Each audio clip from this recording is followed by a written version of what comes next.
తాకట్టులో ఉన్న బంగారాన్ని విడిపించి ఆ రోజు ఆన్లైన్ ధరకే కొంటుంది కొమ్మూరి గోల్డ్.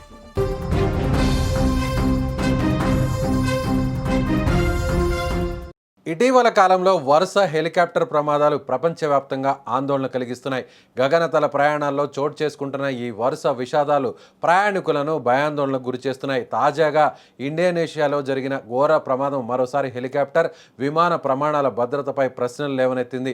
తాజాగా ఒక హెలికాప్టర్ అకస్మాత్తుగా కుప్పకూలడంతో 8 మంది ప్రాణాలు కోల్పోయారు. ఇండోనేషియాలోని వెస్ట్ కాళీమంతన్ ప్రావిన్స్లో ఈ విషాద ఘటన చోటు చేసుకుంది. మెలావి జిల్లాలోని ఒక ప్లాంటేషన్ ఏరియా నుండి ప్రయాణాన్ని ప్రారంభించిన మాథ్యూ ఎయిర్ మసంతారాకు చెందిన ఎయిర్ బస్ H-130 హెలికాప్టర్ గాలిలోకి లేచిన 5 నిమిషాలకే ఎయిర్ ట్రాఫిక్ కంట్రోల్తో సంబంధాలు తెగిపోయి దట్టమైన అడవిలో కుప్పకూలిపోయింది. అకస్మాత్తుగా రాడార్ పరిధి నుంచి తప్పిపోయిన ఈ హెలికాప్టర్ కోసం అధికారులు తీవ్ర స్థాయిలో గాలింపు చర్యలు చేపట్టారు. చివరికి వెస్ట్ కాళీమంతన్ దట్టమైన అటవీ ప్రాంతంలో కొండల మధ్య హెలికాప్టర్ శిథిలాలను సహాయక బృందాలు గుర్తించాయి. ప్రమాద తీవ్రత ఎంత ఎక్కువగా ఉందంటే హెలికాప్టర్ తోక భాగం దాదాపు 3 కిలోమీటర్ల దూరంలో పడి ఉంది. ఈ ఘటనలో 6 ప్రయాణికులు మరియు 2 సిబ్బంది కలిపి మొత్తం 8 మంది సజీవ దహనమయ్యారు. దట్టమైన అడవి, కఠినమైన భౌగోళిక పరిస్థితులు మరియు చీకటి కారణంగా మృతదేహాలను వెలికి తీయడానికి సహాయక బృందాలు తీవ్ర ఇబ్బందులు ఎదుర్కొంటున్నాయి. అయితే రెస్క్యూ ఆపరేషన్ కొనసాగిస్తూ మృతదేహాలను స్వాధీనం చేసుకునే ప్రక్రియను అధికారులు ముమ్మరం చేశారు.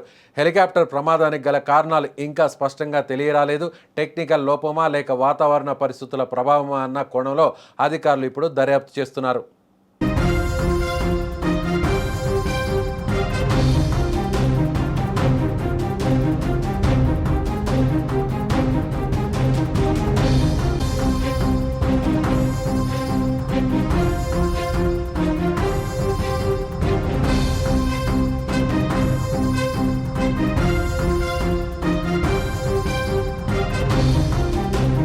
ఎస్, ఇప్పుడు ప్రపంచ దేశాలన్నింటిలో కూడా ఎక్కడో ఒక చోట ప్రతి దేశంలో కూడా ఇలాంటి వరుస ప్రమాదాలు ఇటీవల జరగడం ఒక పరిపాటిగా మారిపోయింది. ముఖ్యంగా విమాన ప్రమాదాలే కాదు, ఇప్పుడు చాపర్ అంటే హెలికాప్టర్స్ కూడా ఇప్పుడు నేరుగా కూలిపోతున్నటువంటి పరిస్థితి. నిజంగా దీని వెనక కుట్ర కోణం దాగి ఉందా, లేదంటే సాంకేతిక లోపం కారణంగానే ఈ హెలికాప్టర్ ఇలా కూలిపోయిందా అనేటువంటి కోణంలో ఇప్పుడు అధికారులు దర్యాప్తు చేస్తున్నారు. ఒకసారి ఆ విజువల్స్ చూస్తే దాదాపుగా హెలికాప్టర్ క్రాష్ అయిన తర్వాత దాదాపుగా హెలికాప్టర్కి సంబంధించినటువంటి టైల్ పార్ట్ ఒక 3 కిలోమీటర్ల దూరంలో ఉన్నటువంటి ప్రాంతంలో పడిపోయిందంటే సో ఆ పేలుడు దాటికి ఏ స్థాయిలో అక్కడ ఉన్నటువంటి ఆ శకలాలన్నీ కూడా చుట్టుపక్కల ప్రాంతాల్లో వెదజల్లినట్టుగా పడిపోయాయో మనం అర్థం చేసుకోవచ్చు. అంటే ఒక్కసారిగా ఏటీసీ నుంచి కంట్రోల్ పూర్తిగా తప్పిపోయి ఒక్కసారిగా రాడార్ నుంచి పూర్తిగా ఆ వ్యవస్థ మొత్తం అంతా కూడా తెగిపోయిన తర్వాత దట్టమైనటువంటి అటవీ ప్రాంతంలో ఈ హెలికాప్టర్ కూలిపోవడంతో అక్కడ ఉన్నటువంటి రెస్క్యూ టీంని కూడా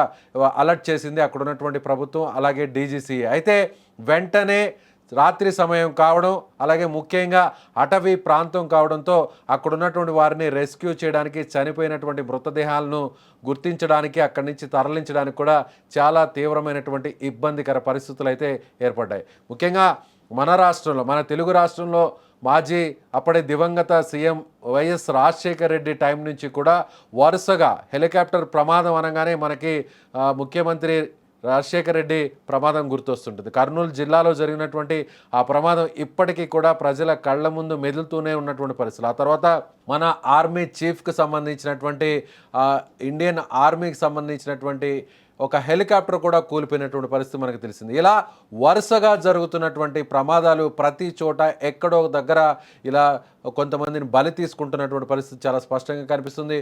ఇప్పుడు ఇండోనేషియాలో జరిగినటువంటి ఈ ప్రమాదంలో దాదాపుగా 8 మంది చనిపోయినటువంటి పరిస్థితి. ఒకసారి హెలికాప్టర్ కూలిపోతే, విమానం కూలిపోతే సో అందులో ఉన్నటువంటి వారందరూ కూడా పూర్తిగా చనిపోయేటువంటి అవకాశం ఉంది. సో అందులో ఉన్నవారు ప్రాణాలతో బయటపడడం అనేది చాలా అత్యంత అరుదైనటువంటి విషయం.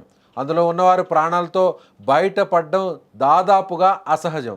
ముఖ్యంగా ఇటీవల జరిగినటువంటి అహ్మదాబాద్ ఫ్లైట్ యాక్సిడెంట్లో కూడా అక్కడ అహ్మదాబాద్లో ఎయిర్ ఇండియా ఫ్లైట్ కూడా కూలిపోయినటువంటి ఘటనలో దాదాపుగా 130 మందికి పైగా మృత్యువాత పడ్డారు. వాళ్ళందరూ కూడా అక్కడే సజీవంగా దహనమైపోయారు. అయితే ఒకే ఒక్క వ్యక్తి మాత్రమే ప్రాణాలతో బయటపడ్డాడు. ఆ వ్యక్తి ఇప్పుడు ప్రాణాలతో బయటపడి అక్కడ ఏం జరిగింది అనేటువంటి విషయాన్నింటినీ కూడా అధికారులకు చెప్పినటువంటి పరిస్థితి. సో ఇలాంటి ఘటనలో ప్రాణాలతో బయటపడడం అనేది అత్యంత రేర్ ఇన్సిడెంట్గా చెప్పుకోవచ్చు. సో ఇప్పుడు ఇండోనేషియాలో జరిగినటువంటి ఈ హెలికాప్టర్ ప్రమాదంలో కూడా ఇప్పుడు అందులో ప్రయాణిస్తున్నటువంటి వారందరూ కూడా పూర్తిగా చనిపోయారు. మృతదేహాలను కూడా గుర్తుపట్టలేని విధంగా కాలి బూడిదైనటువంటి పరిస్థితి. ఎందుకంటే శక్తివంతమైనటువంటి వైట్ పెట్రోల్ ఇందులో ఉంటుంది. సో మామూలుగా మనం కార్లకు ఇతర వాహనాలకు వాడేటువంటి డీజిల్ పెట్రోల్తో పోలిస్తే ఇది అత్యంత శక్తివంతమైనటువంటి ఇంధనంగా మనం దీన్ని వాడుతుంటాం. సో ఇలాంటి ప్రమాదాలు జరిగినప్పుడు వెంటనే మంటలు అంటుకుంటాయి. ఆ మంటలు కూడా ఒక్కసారిగా ఒక బాంబు పేలిన విధంగా ఆ మంటలు కూడా ఒక్కసారిగా దద్దరిల్లే విధంగా కూడా ఆ మంటలు వ్యాపిస్తాయి. సో ఇందులో ప్రయాణించేటువంటి వారందరూ కూడా దాదాపుగా ప్రాణాలతో బయటపడడం అనేది అసాధ్యం. కాబట్టి సో ఇప్పుడు యాజ్ ఇట్ ఈస్గానే ఈ హెలికాప్టర్ క్లాష్లో కూడా 8 మంది చనిపోయినటువంటి పరిస్థితి.